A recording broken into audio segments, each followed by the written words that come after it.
he's been in it and he's been memorable in it. He's a wonderful character actor, he's a podcaster, and I can already tell he's a raconteur and a wonderful guy. Please help me welcome Stephen Tobolowsky.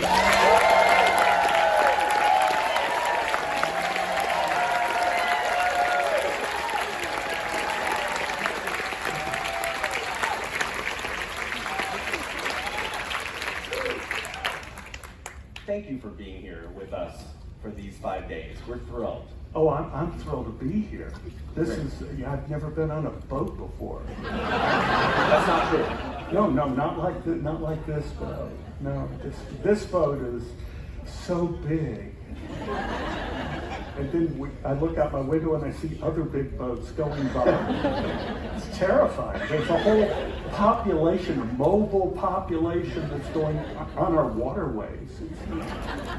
Well, this is my 6th TCM cruise, which I know is nothing compared to many people in this room. You are in very good hands. I promise. Thank you. Stephen,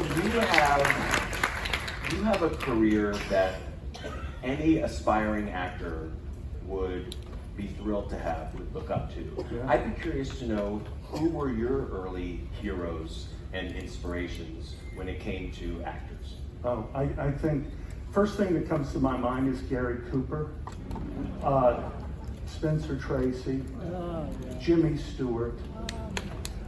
You know, the kind of everyman, kind of quiet, heroic guys. I wasn't drawn to the gladiators that much. Did you dream of having a certain kind of career when you started out? Well, I didn't even imagine what a career was. You know, when are you saying I started out? Where do you draw that line? Tell me. Well, After University of Illinois, was it? Where did you graduate? University of Illinois was graduate school, sorta. I graduated from SMU. Right. We have a Mustang in the house.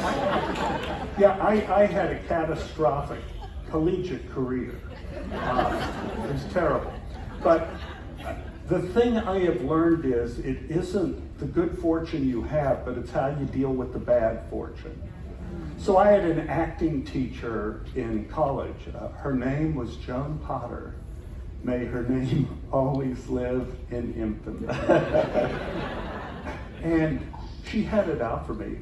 For some reason, she had it out for me. And so at SMU, if you got an unsatisfactory critique, that was bad, but 2 unsatisfactory critiques means you couldn't graduate. You're out. You're out of the program. Because 2 unsatisfactory critiques means you couldn't take your final exam. You couldn't take your final exam, so you were just stuck with the hours, but you couldn't graduate. So Joan Potter, okay, I did a silly thing. For one of my auditions, my opening audition, I decided to do Shakespeare. These trees shall be my books, and in their barks my thoughts all character, that every eye which in this forest looks shall see thy virtue witnessed everywhere. And at that point,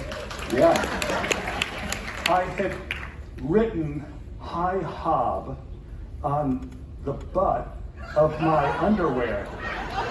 So I did, these trees shall be my books, and in their barks my thoughts all character. That every eye within this forest looks shall see thy virtue witnessed everywhere.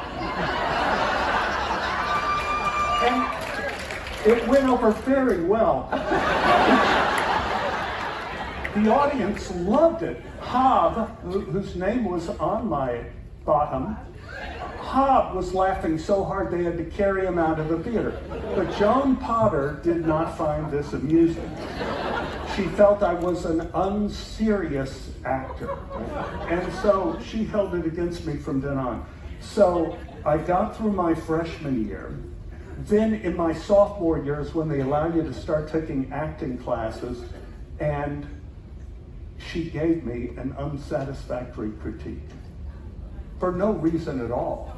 I mean, my scenes were good, she criticized, but she gave me an unsatisfactory critique, which means I needed one more, and I was out. So junior year, I start going through one, and Joan Potter is being very nice to me. And I went like, that's wrong.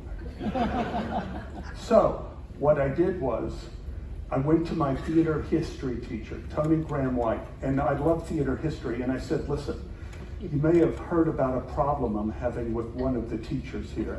And he went like, yeah, we've all heard. Is it possible? Can I take the graduate exam early with you, with no one knowing? If so, can you grade it? And can you keep the test for me in case I need it? And he said, I'll do it. So, later that term, in Tony Graham White's classroom alone, I took the graduate exam a year and a half early. Tony put it away, and then once in the green room, he came by and whispered to me, flying colors, which was good. Sure enough, a week before the end of my senior year, Bernard Hopgood, the same man whose name was on my butt, came and told me, I have terrible news. Joan Potter has given you a second unsatisfactory critique. You will not be able to graduate. And I said, well, I have A's in all my classes, A's and B's. He says, but you won't be able to take the graduate exam. I said, I've already taken the graduate exam. He said, that's impossible. We give it next week. I said, I took it last year. Called Tony Graham White. He has it. Tony came in with the sealed envelope, handed it to Hob, stood up, saluted me, and left.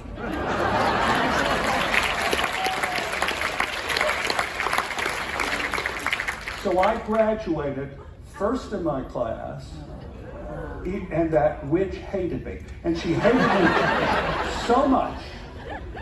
When I did my first Broadway show, I'm on Broadway. Joan Potter comes to see my first Broadway show, and she comes back to my dressing room and knocks and says, you're still no good. And I'm taking off my makeup. I said, yeah, and you just paid $125 to see me.